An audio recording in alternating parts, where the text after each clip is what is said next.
Oh, hell yeah.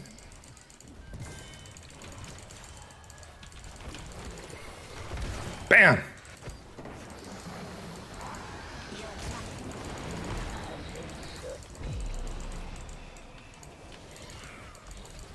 It would be nice to be able to move, game. Thank you. The problem when they're all dead is there's no one to hit.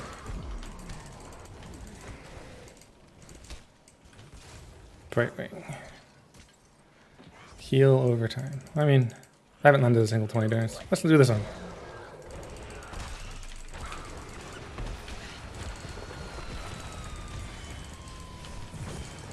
Got her.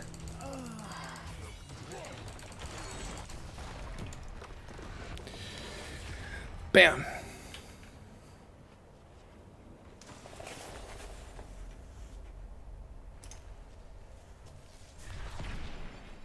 MVP. It'd be nice to be able to move, game. Thank you. Okay, good. Sound seems like it's coming through.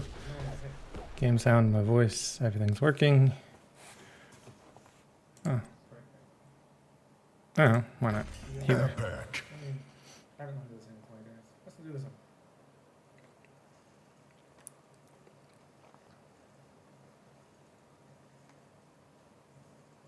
Got her.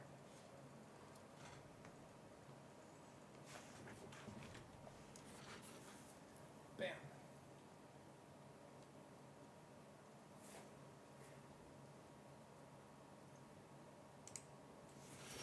All right, let's try it to a real thing.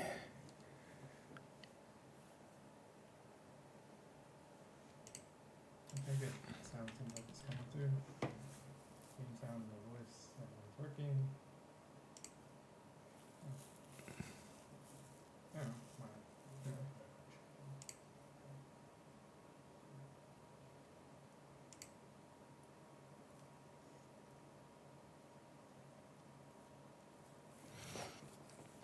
All right, well, now we're just chilling.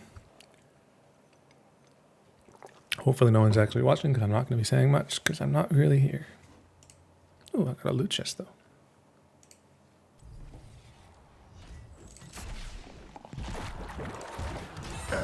Epic. 2 epics. Only 1 new skin.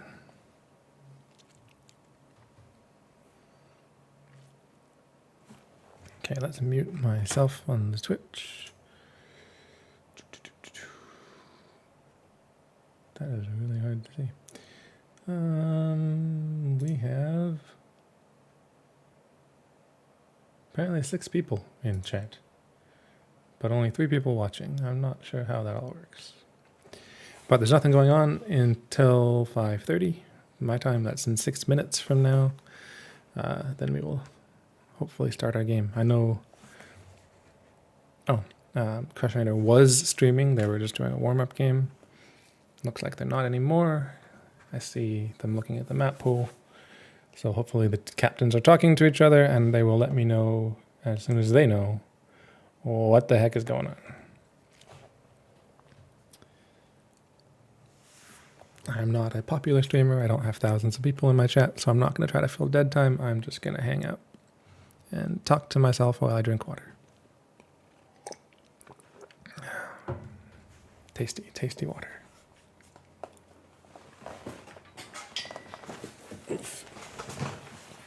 Hopefully I've sorted out all the kinks. I put in a headset this time, headphones instead of speakers, so that when we do an interview there won't be stupid echoes. Like last time, I feel bad for the other team, but that's how you learn. You make mistakes, and hopefully don't make those mistakes twice. 1 mistake is a learning experience, 2 mistakes is a learning disorder. I mean, the same mistake twice, not 2 mistakes. You're allowed to make multiple mistakes of different mistakes. All right. In the meantime, we do have our starting soon without the starting soon sign up. I don't have to talk, but I'm going to talk. And I'm going to go onto the Heroes of the Storm Reddit and see if there's anything interesting.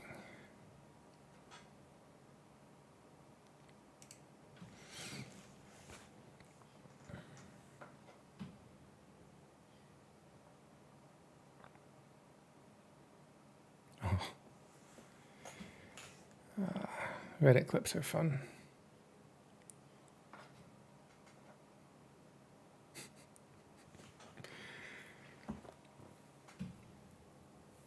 That was a pretty amazing Zebo clip. He rezzed on, while the enemy's 5 men on the core. Sonya's just throwing out her leap for extra damage and craters her whole team. And then Zebo uses his voodoo ult to just kill everybody. Oops.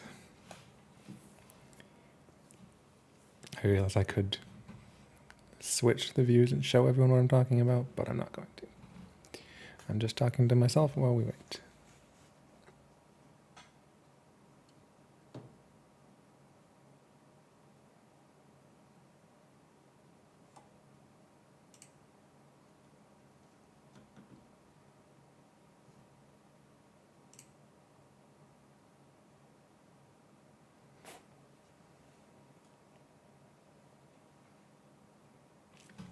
From the looks of things, I see both captains in a coin toss channel. I will let them do their thing. Looks like things are going to be underway soon.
They are no longer in the coin toss channel.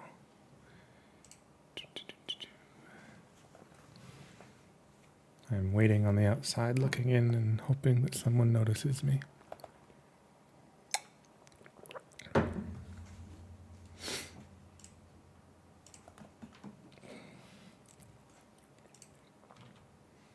But presumably, now that they are out of the coin toss channel, they know who's doing what, they have their bands set, and the lobby will be made, and then I will find out what went on.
Okay, if I can find my ops.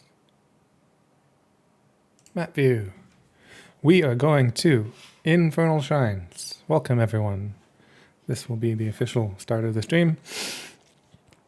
We have Zul'jin Distillery versus Die for Vision. Division C East. We have Zul'jin Distillery banning Cursed Hollow and Sky Temple. Die for Vision banned Battlefield of Eternity and Braxis Holdout. So Die for Vision doesn't seem to want to play 2-lane maps. Zul'jin Distillery doesn't want to play large maps. So Infernal Shrines is a relatively medium-sized 3-lane map. I guess it's a compromise for both teams. Zul'jin Distillery gets first pick, it looks like, which I feel right now is powerful, considering how there are certain heroes that everyone bans, and this gets you, free bans. Doesn't let you counterpick at the end, but it does let you maybe get something good in the beginning. We are just waiting for the other team to show up.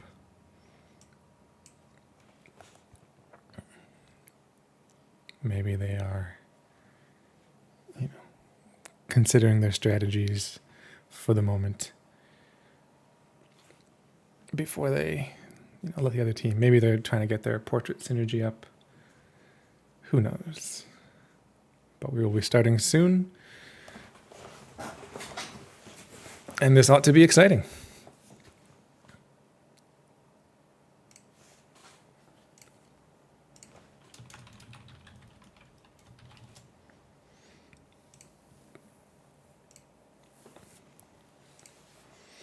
I just keep switching between Discord and OBS and the game, trying to figure out what's going on, because I don't see much yet. I know some of these teams have played already, but obviously they haven't played each other yet. But this isn't first week anymore. Everyone pretty much, I think, has played at least one game by now. There's something to scout now. You can see how these teams go together. You can see what they like to play, what comps they have played. Maybe they haven't showed their hand too much yet, but you can get a better feel this week than you can last week.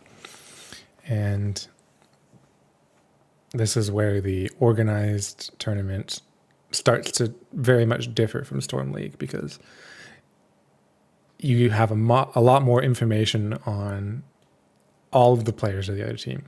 You can look up their match history, you can look up their statistics, you can look up their team play, you can actually watch videos. Usually, almost every game got casted, so you can watch videos of the teams and how they played, not just looking at the numbers. You have so much information available to you to make your bans impactful.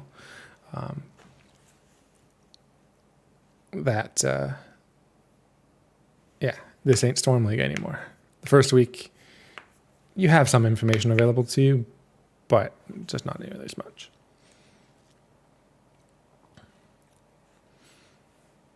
I feel very alone at the moment. Putting on headphones, I can't even hear my own voice properly. But we'll power through. Teams are now everyone's in the lobby. They're just taking a second to do whatever they need to do to make sure that they're on their A game as they go into this match. Nobody wants to fall asleep halfway and cost their team a point. Every point matters. Even if you're leading the division by 20 points, why not lead by 21, right?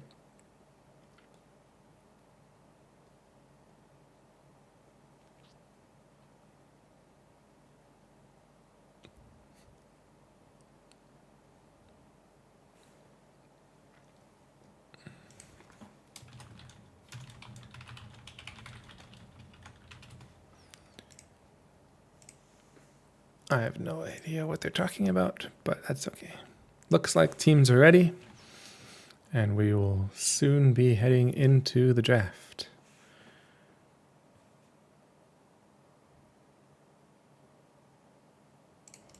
Infernal Shrines.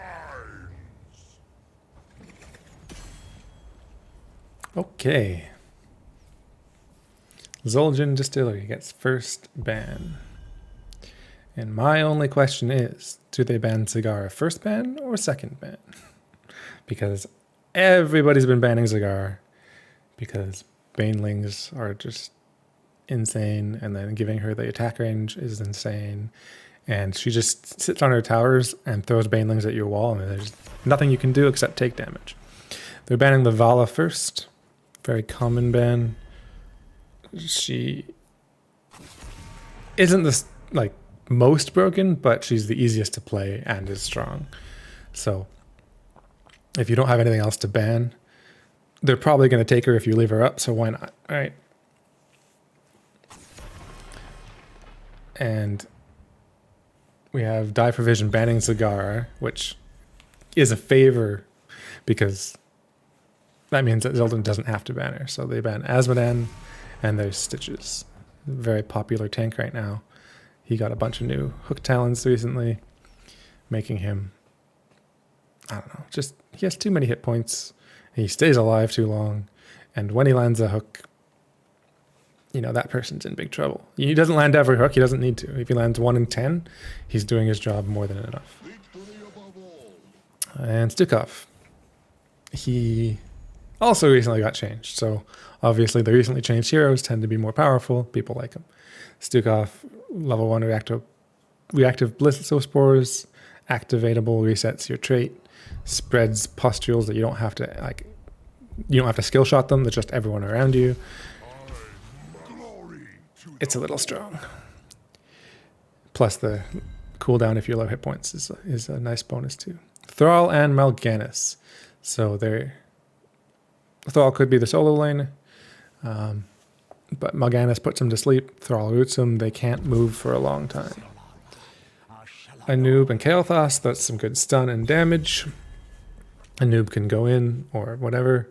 Kael'thas can follow up. Stukov can silence. There's a CC chain building. It's a lot stronger CC than Thrall's root, but with some damage, it doesn't matter. Usually, you can kill somebody.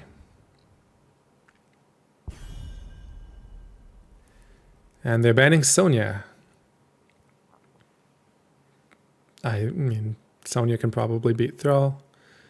I imagine you'd probably want to take the Whirlwind Cleanse's root talent, but you won't have that option anymore. We have hype in chat from the spectators. Big Muff McGruff, it's a fun name. And Booty Warrior, little more questionable name.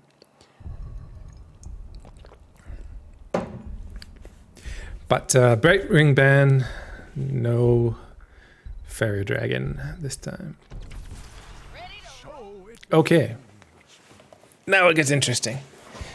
Deckard, pretty common healer. He's good, does his job, does some CC. But Hammer, that is the one you don't see too often, and she changes how everyone's going to be playing this game. On Infernal Shrines, she can hide in the bush, or not necessarily the bush, but like behind the walls, and just as long as she has vision, shell down and get minions. And with your tank in front, it's relatively safe. Diva Gul'dan. So there's not a lot of dive to attack the Hammer. A noob can go in, but you don't want your Kael'thas following up because Hammer's so far away. Diva can displace him a little bit. Stukov can silence him, but if you're that close to a Hammer, Hammer's going to auto-attack you, and the team should be defending him, or her. So I don't know what the real strategy is for Hammer here. Like Kael'thas throwing living bombs, who relies on someone else moving the mid.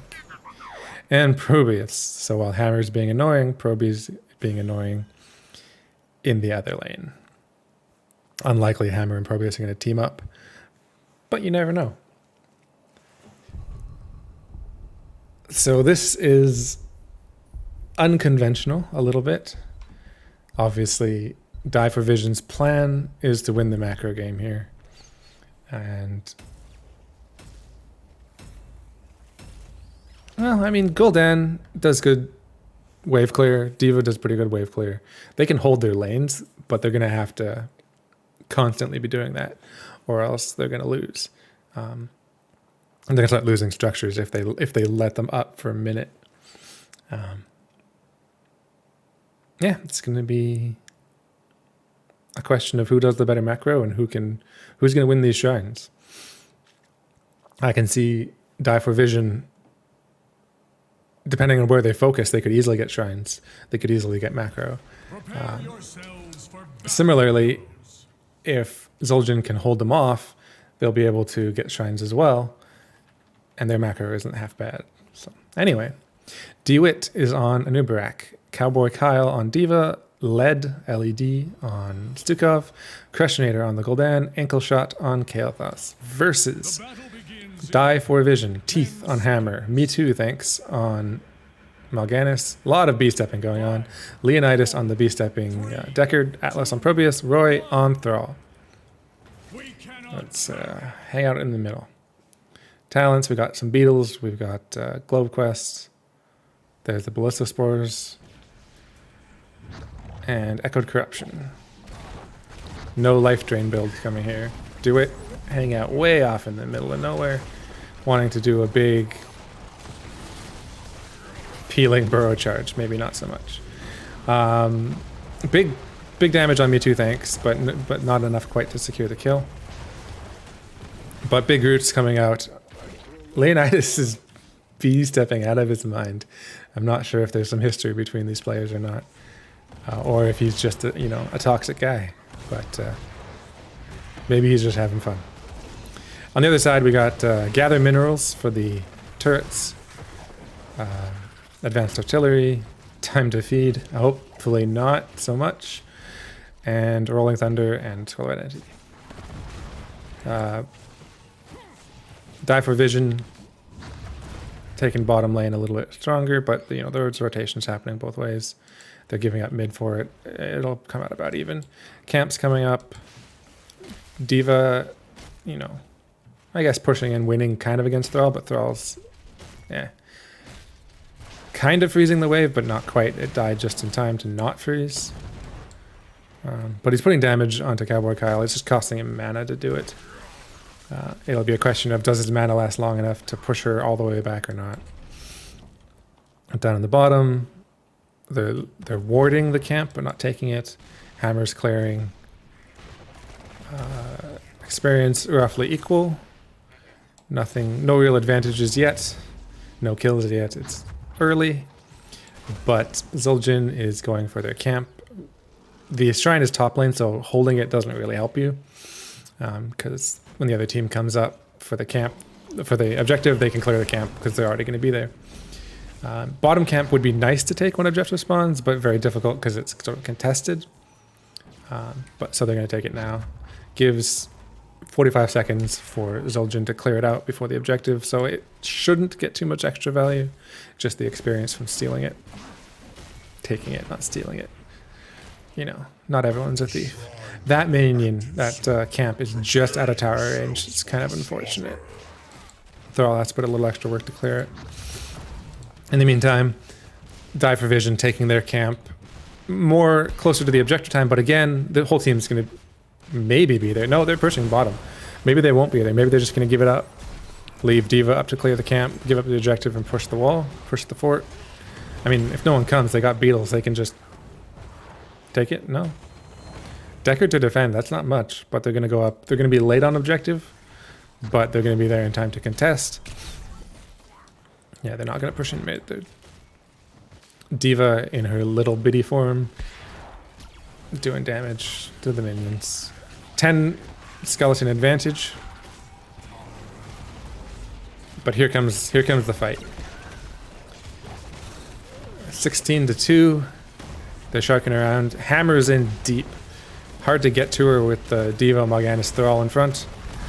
Here comes an explosion. It clears out a bunch of minions. Doesn't do a lot of damage to the team, but it pushes them back a bit. DeWitt taking a lot. Roy taking a lot. Thrall goes down. Die for Vision has the advantage in the minions, but I don't know who has the advantage in this team fight. It's 5 versus 4. There we go. Now they do. Zul'jin starts to take the advantage with the extra hero lead and pushes them back. It's 32 to 21. I don't know if we're going to see a Hail Mary suicide go in, get those last 8 minions or not. Bunch of damage on Stukov. Mal'Ganis wants to. He goes in, sleeps out, but ends up just dying and spreading the bomb to Atlas. Now it's 32 to 31. My expert opinion, I think Zul'jin has this. Yeah. But it was close. Zul'jin got the value bot and came up in time. They gave up the initial few minions, but had the stronger team fight. That 2-man stun, oof. Stukov silence follow-up with the Kael'thas, gravity lapse, and Deckard goes down. Mortar's coming out, mostly missing, aiming for the heroes instead of the buildings, which is good. But that CC onto Probius, it is not escaping. I don't think Probius has a gender. I guess they is the more appropriate word. But it's a robot. It's an it. I don't know. Oh, no. The CC and Mal'Ganis goes down and the Punisher just ruins Hammer's day, and the push keeps going. Wall goes down, but the Punisher's down, and hopefully for Die for Vision, that's the end of the push, and they don't lose too much more. That was a very successful first Punisher, and the Zul'jin Distillery has heroics. They have Cocoon, Pyroblast, don't see that too often, Massive Shove, unless you're an ARAM, of course, Bunny Hop, and Horrify. Horrify, pretty standard. You want to kill the heroes instead of throw stuff at the structures. Hammer helping out their team. Okay, Stukov just getting vision of the well for the minions to attack, but the minions are attacking Hammer. And Hammer goes away, and the well is safe for now. Probius pushing out top. Diva's coming up, but that's... Oh, I missed the throw. Threw out 4-man rotation. Caught him out. And they're pushing down this. I don't think they defend this fort.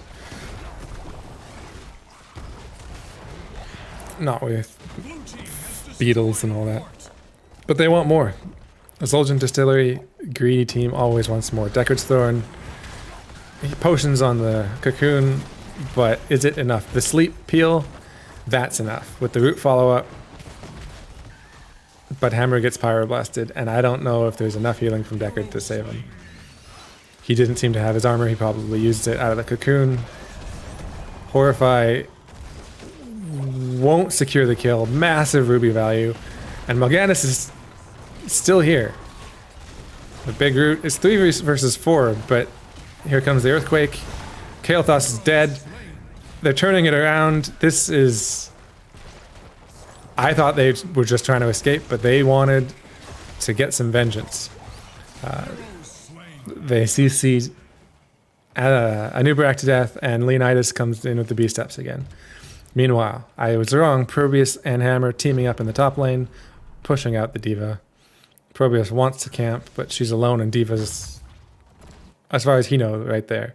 Diva actually backed for tap, but he doesn't know that. But his team comes up to help, and that's an easy camp.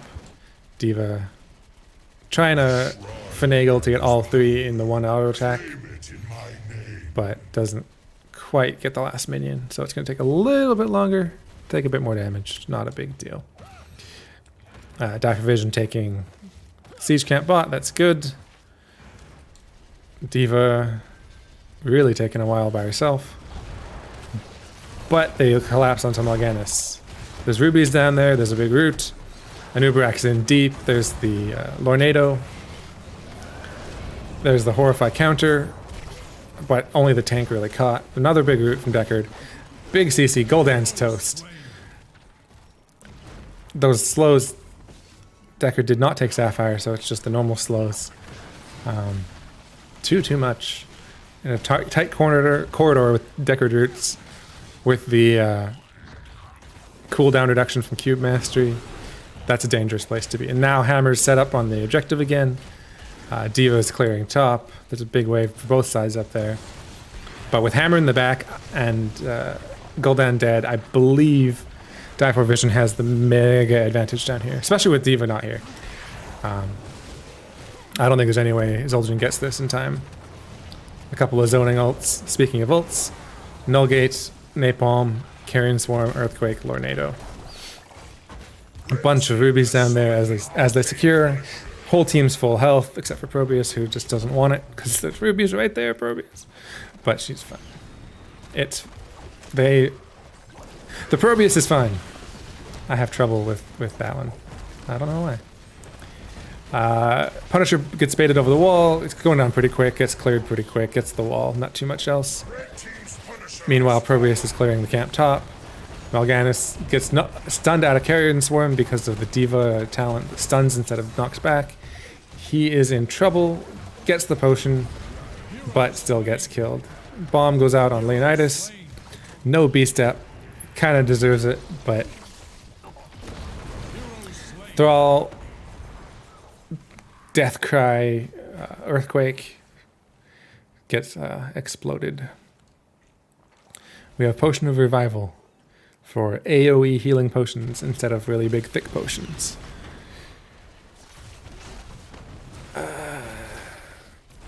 We got cooldown reduction for Kael'thas. 16's coming in for Zul'jin Distillery.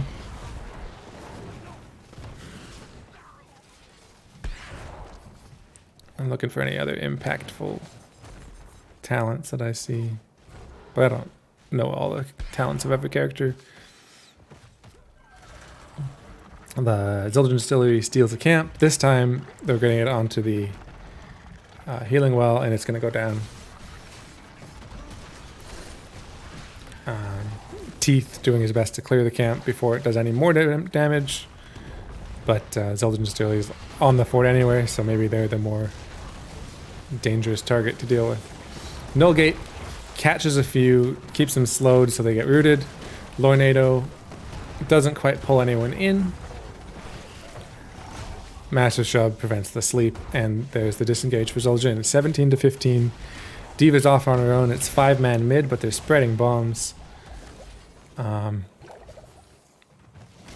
Fort stays alive for the moment. There's a disengage. They're going for their camp. And Die for Vision is looking to equalize the experience gap. I am apparently on the wrong overlay. That is true. Thank you, thank you. I feel like I'm new at this, which is fairly true. Atlas is trying to escape, gets their worker rush out. A little bit of shields from that pylon over there. Another shrine will be ready soon. And survives. Escapes the big gank, keeps the team busy. I'd call that a success. If I had a soundboard, I'd find some meme or something. Big success. But I don't. Camp's cleared out. Mid-fort still alive. Objective top. Die for Vision is showing on the camp. On the objective, excuse me. While Zul'jin Distillery gets the camp. Die for Vision gets the first 2 minions for free. But both teams, 5 versus 5 right here. Nullgate zones out Stukov. Buys a little more time for camp clear. Hammer doing what she does best. Attacking stuff. Anub'arak charges in. There's the earthquake. Big bombs. Atlas is going to die. Rory gets the bomb spread to him. He's got to take a moment to heal up. D.Va just misses getting back into the mech and dies. Minions are equal. Hammer's still shelling away. Stukov getting whacked on by Hammer. Stukov's rooting, silencing Hammer. Hammer's attacking Stukov. But the Pyroblast is here. No armor. Hammer goes down. Pyroblast getting big value against Hammer. Maybe that was the whole plan all along. 22 to 22. Mal'Ganis has no reason to stick around. He's not going to get the objective before dying. Gets cocooned. 4 versus 1 when he comes out. Anubis looks like he's sharking around waiting for the stuns. Yeah, there's 1. There's 2 and 3 and 4. All the stuns coming out. He gets the sleep to get away, but the living bomb burns him down. Meanwhile, mid-fort did go down. Team has summoned a frozen Camp may have got some value top. Keep still alive. But the big push is coming here. Frozen Punisher, gonna shut down buildings. Very dangerous when you don't have a defense because your team is dead. The bait not coming over the wall just yet because no one wants to die. There's the bait. Maybe they got a little too close. Massive, massive Deckard value, but Thrall still explodes. That living bomb burning him slowly. And there's another leap. Punisher, that's his third Punisher leap on 2 people.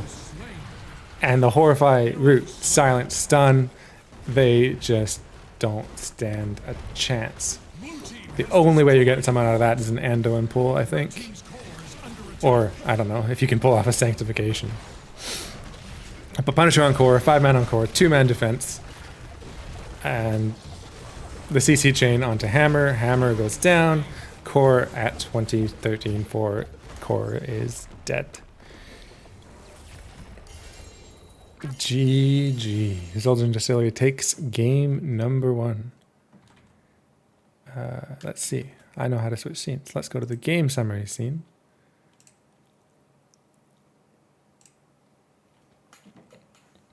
And we can look at some stats. I didn't really focus on the 20s. There was too much action going on. But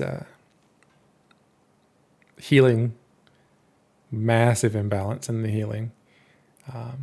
Stukov never died as well, which, I mean, obviously 20 kills to 4. Someone had to not die. Not too many deaths on Zul'jin's side. A lot of deaths seemed to be just, you know, a pyroblast was coming or there's a living bomb. You couldn't escape it. So without those, there would have been fewer deaths on their team, but it is what it is. Hero damage, pretty even down the board, obviously. The healer does a little less. Probius didn't do too much hero, but Probius was focusing on the lanes. Interesting. But we're looking forward to game 2. Die for Vision has choice of map pick or first pick. And we're just waiting to see what happens. I will find out as soon as the lobby is made. Until then, I will just keep you company. We will look at some talents. Rewind on a Nubrak, which I still think is completely broken. Having 4 stuns whenever you want is too many. Flamethrower, just more damage, longer range. If you're full health, you get more healing from Stukov. Okay, fine. Stop and pop, Bunny Hop can just stay still and go forever. I mean, okay. And the Haunt, maybe a lot necessary considering they only had 20s for a little while near the end, and the one time you used Horrify at the end, they just blew them completely to pieces anyway. But definitely made sure those kills got secured.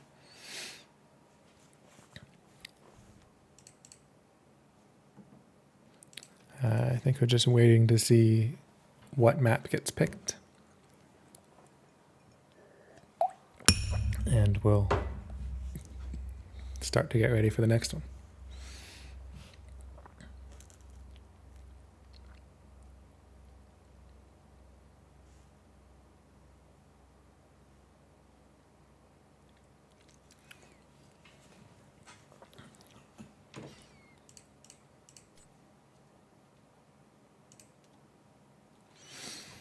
Diva and Gul'dan both had a huge experience soak, but I mean, Gul'dan can steal experience from other people just by killing the wave. But the wave clear definitely countered the pressure that Hammer and Probius were looking to mount. And they pulled it off. We'll have to see in game number 2 if something similar happens or if there's a strategy that changes that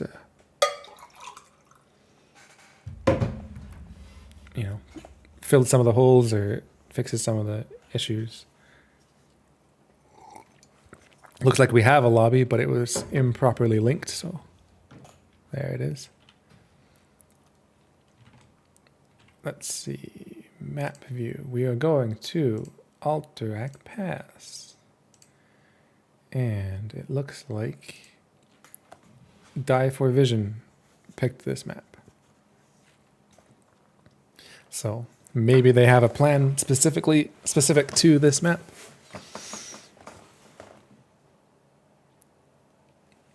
But maybe they had a plan specific to Infernal Shrines. They picked that one as well. And Zul'jin was able to find a way to execute their own plan.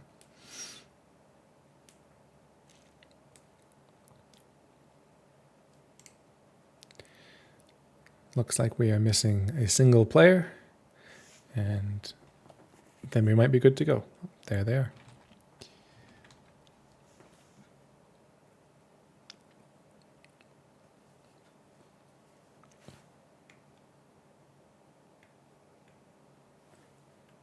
To the person in chat, I don't know what you're talking about. There's a 45-second delay, so I can't remember what I said 2 seconds ago, let alone 45 seconds ago.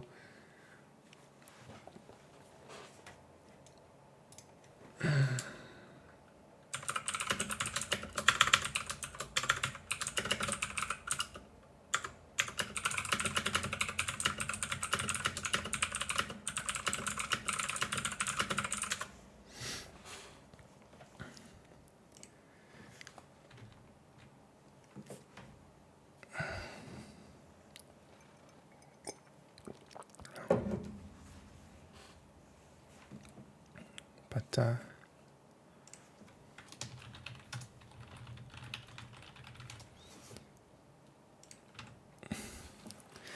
so everyone is in the lobby. I am ready. One of the teams is ready. The other team's probably ready soon. But I don't want to put any pressure on them to be ready before they're ready, you know?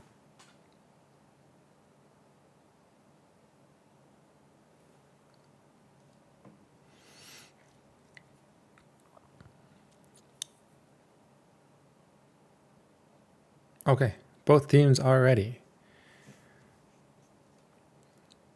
And we will be starting in just a moment.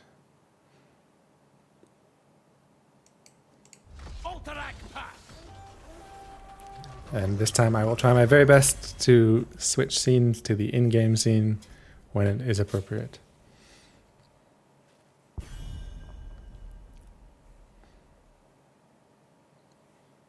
So, similar situation to game one. We have Zul'jin Distillery banning first.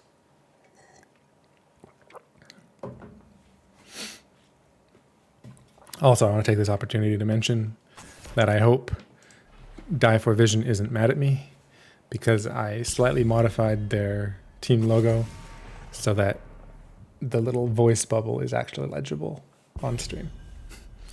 So I made it a bit bigger. That's all I did.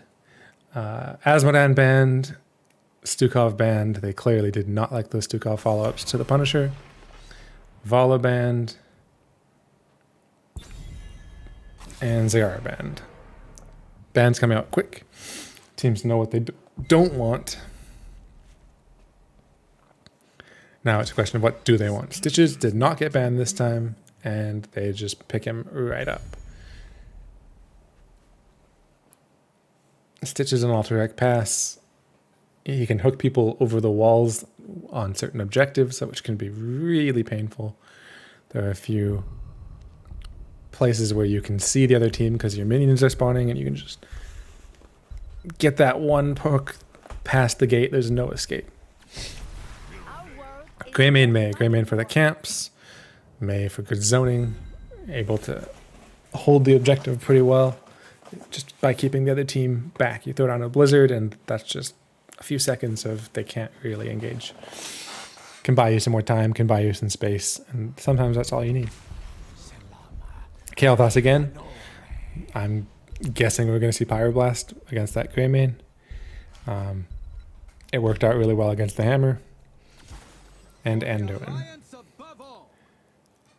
So what do you pick to counter the Kael'thas? You can go Brightwing for Spell Armor, you can go Medivh for the Protect, you can go Chromie for Time Traps. Lots of options, but we'll see if they pick one. Or if they just say, we're going to eat it and move on. Tychus banned out. May has a decent amount of hit points, but maybe someone else beefy is coming. Although there's an argument for Die for Vision wanting to take the Tychus against the Stitches, but there's other percent damage out there. And there's also the maybe we just don't deal with the Stitches and kill everyone else. And if he's left alone, he'll still die. Greymane also does have the opportunity for percent damage a little later on, and with Curse Bullet can make his Stitches very low very quickly. Brightwing is no longer an option. That Spell Armor not going to counter the Kael'thas. Instead, Sylvanas Malfurion. Malfurion, kind of a slower healer. He's got a cleanse, but I don't think too much Spell Armor. So Pyroblast looks like it's still going to be strong here. Sylvanas, another low health character, but high damage. And if she can avoid the stuns, avoid the roots, avoid the hooks, and get on that back line, she can put in some hurt. But Crush can just stand there with Raynor and shoot her to death. So you have to be careful with your Sylv. But I've seen a lot of good Sylv players. I am not one. I die like 10 times a game. Deathwing will counter hooks. You put him in front, just absorb them. But it doesn't counter the Pyroblast unless he can stun it out. So that's what I'm concerned about. My two concerns for the edge that Zul'jin has: hooks, if they land, you don't have Anduin, you don't have Medivh, you don't have a lot of ways to get people out. Sylvanas has her own escape. Greymane, if he's in wolf form, can kind of dash out. May has her own, but Malfurion doesn't. If Malfurion gets hooked, he's in big trouble. And the other edge is that Pyroblast. May is fine. Deathwing, he's got armor. Unless he's low, he's probably fine. But the other three are prime Pyroblast targets. He can just target them from full health, and they have to just back up. And that's, again, space created, right? Anyway, we have LED on Anduin, DeWitt on Stitches, Ankle Shot on Kael'thas. Cowboy Kyle, that was almost a tongue twister, I don't know why, on Sonya, and Crushinator on Jimmy. Leonidas is too close to other people on Deathwing, again with the B-steps. Atlas B-stepping on May. Me Too Thanks on, it looks like, that's the Greymane. Teeth on Sylvanas. And Roy on Malfurion. I knew I missed somebody. So we did see Leonidas on the Deckard last time. And so they've done a role swap. We'll see if that does anything for them. Sonya gets a spear in, but pays for it with 80% of their health bar. Maybe a little bit more. Leonidas has taken a lot of damage so far, but, you know, that'll heal up eventually. Zul'jin Distillery gets the advantage on the wave clear and rotates out. The talents, we got Savor the Flavor, so we're going for big boy Stitches. We've got stacking on Mana Addict, Exterminator, so camp pressure there. Even-handed Blessings, so more flash heals more often. And slam build on Sonya, looks like. And they're sniping a well. This is a strategy. It's a legit strategy if you can pull it off, if one Kael'thas doesn't push you back. But it is also a dirty strategy. The top well over here and the bottom well over here, very exposed. you can kind of get through this one too, but the tower's a little closer. Same over here. And you can take advantage of that. Greymane slower on the camp clear because they probably started later. And in the meantime, mid lane's getting pushed pretty hard, and the camp's coming to push it harder. Just a Sylvanas to counter. On the other side, heat transfer for some more healing that'll synergize with later talents to make her a very self-healy beast. Emerald Dreams, Sleep Roots, overpowered talent, but why wouldn't you pick it if it's allowed? Might of the Banshee Queen, Draconic Might, and Viciousness. I think Viciousness is the standard build for Greymane just to keep that combo up longer. It fades so fast on its own without it. And I think Greymane is definitely prime for a rework. Just fix some of those talents.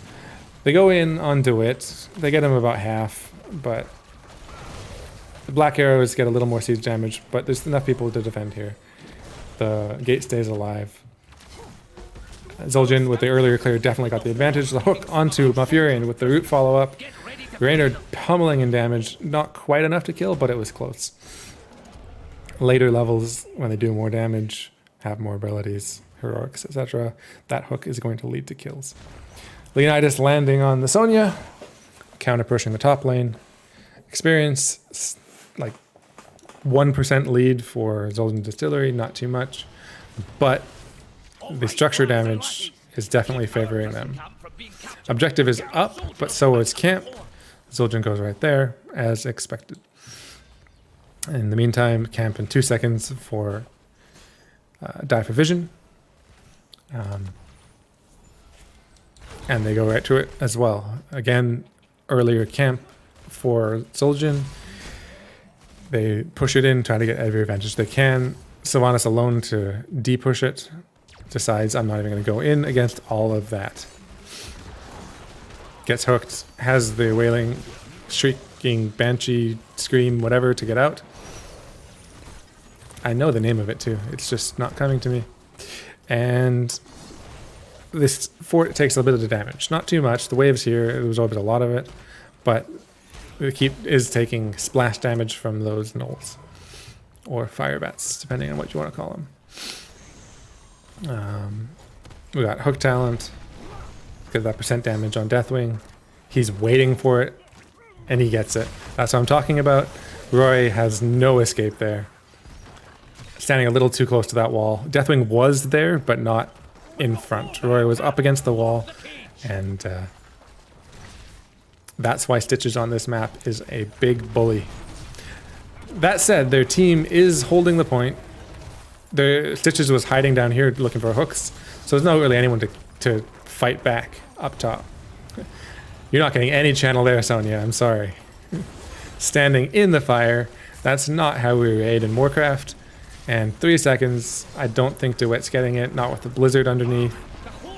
And the lava pool from Deathwing.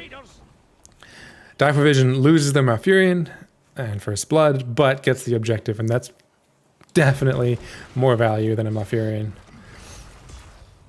Cowboy gets away with 40 health.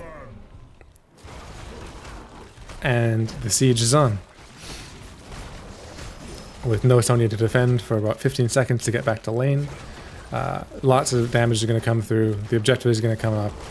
Mid lane, got Raynor de-pushing. That's going to do well, except he gets blinded by the Mei. Deathwing pushing bottom against the Kael'thas. The living bombs will slowly burn Deathwing down, which is a little ironic, considering how much he's made out of fire. Top lane, they're not pushing hard enough to make it to take the fort down. With their healer so far out, they'd have to attack the players and take tower shots to do any more structure damage. But they get the wall, and they get the wall. They missed one tower. But that gives them a tiny structure advantage. But somehow in all that, they did lose the experience advantage. And Zul'jin has 10s first. They're going camps. Die for Vision's going camps as well. And they're pretty close at the same time. Kael'thas just dropping some bombs on Deathwing. but he takes a lot of fire to do it. Oof. That's almost a kill. Meanwhile, he's going back, but his team's coming in. And I don't think they showed, and they're on the camp. On the boss camp. So Leonidas sniffs it out, if maybe they did show a little bit. But alone versus 4, I don't think he's stopping it. He's going to delay it a bit. His team is coming. He has Armageddon or Ragnarok or whatever his apocalypse is called. Cataclysm. Whatever his ult. They all mean the same thing. But he didn't use it. There it is. Clearing some of the minion waves. Zoning out. Making some space. The other team, Zildjian Distillery, doesn't seem to care. They're just walking through the fire. And wants to put more pressure on. Here comes the life grip from the Anduin. And the Hyperion from the Rainer. Just more damage. They get half of the building. Meanwhile, they lost half of the building to Knowles. Taking the boss kind of turned out equal. They're losing a well up top as well. But normally bosses are a little stronger. This map not known for the boss push being super strong. Whew.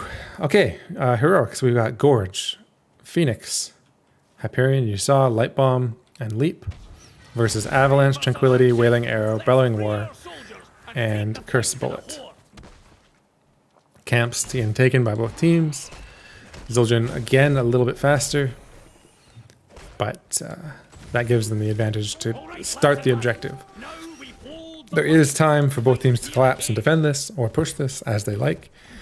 Looks like Greymane Sylvanas going out a bit deep to deep push, and they get pushed back, just zoned back by Zildjian showing up. But there's 13. Hooks have longer range. Curse Bullet. Greymane goes in on the stitches. There's another life grip to pull him out. But they've pushed it back far enough. Roy, Living Bomb on him, going to be a little longer to counter that. A lot of damage coming out meanwhile. Oof, Cowboy Kyle with 40 health. Goes back in. Can't really escape too much. Everyone's low. Teeth wants more. Kind of greedy if you ask me.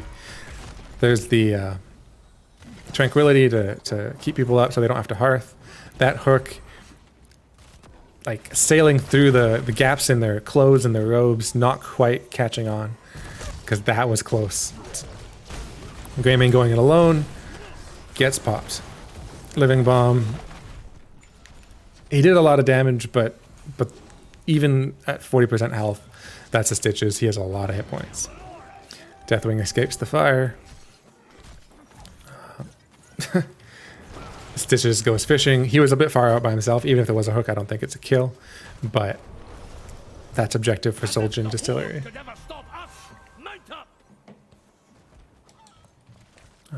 Stitches rotates through the fort, takes some damage, gets healed up. Not a big deal.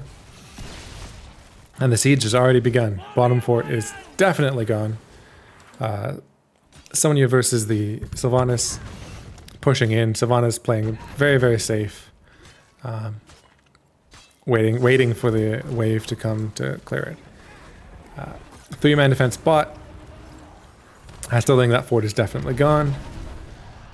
But the Deathwing is being a nuisance, making space. There's life grip again. I'm not sure he was really in danger from the Malfurion, but better safe than sorry, right? Meanwhile, yeah, fort's gone. Mid wave goes down, top fort goes down, leap comes out, but the damage was there. The black arrows, not black arrows, the shadow dagger, damage over time secures the kill. And Leonidas is low. Big damage coming out, but they were way too low to keep that engaged. And Greymane gets gorged. This is a dead werewolf.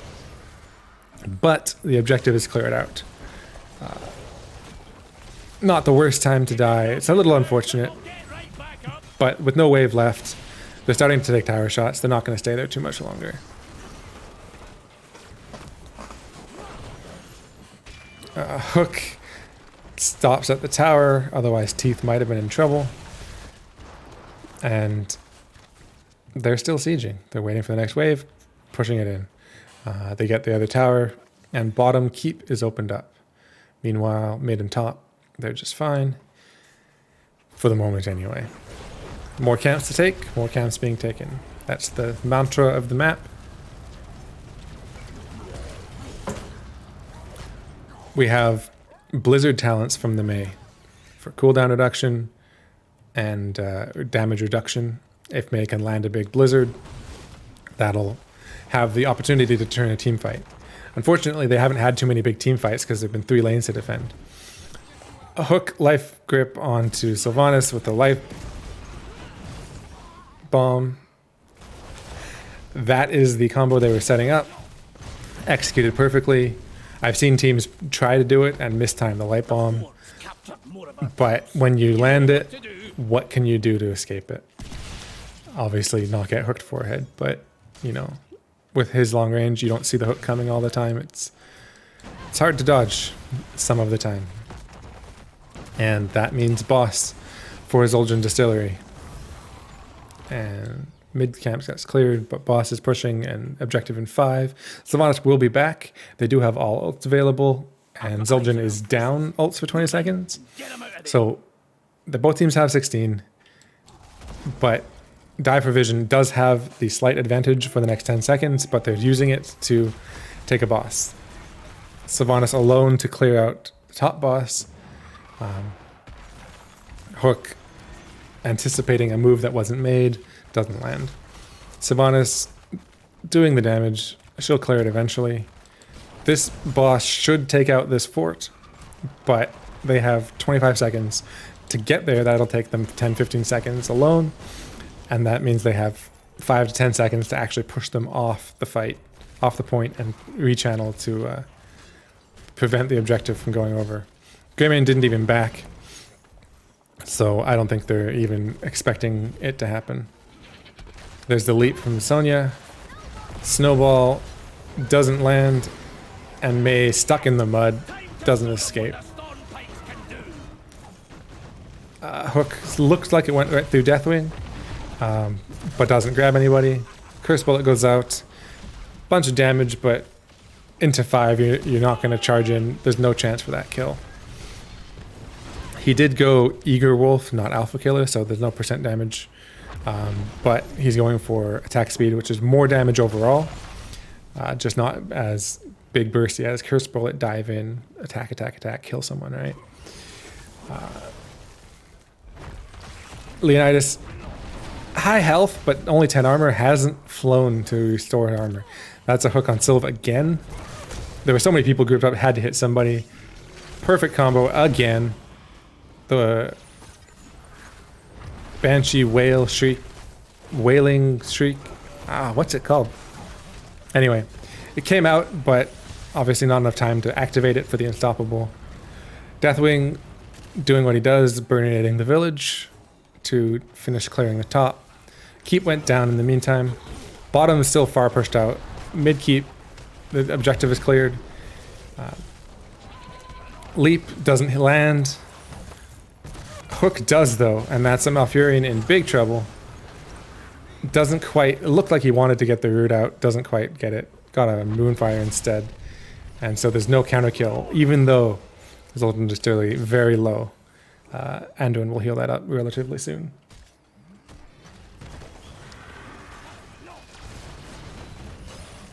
And the siege comes to the keep.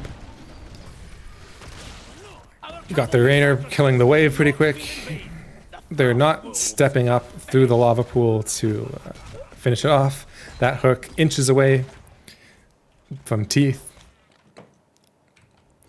but it's not quite another kill. Gorge was up, Light Bomb was up. They could have comboed it again. But again, saved by inches. Inches matter, everybody.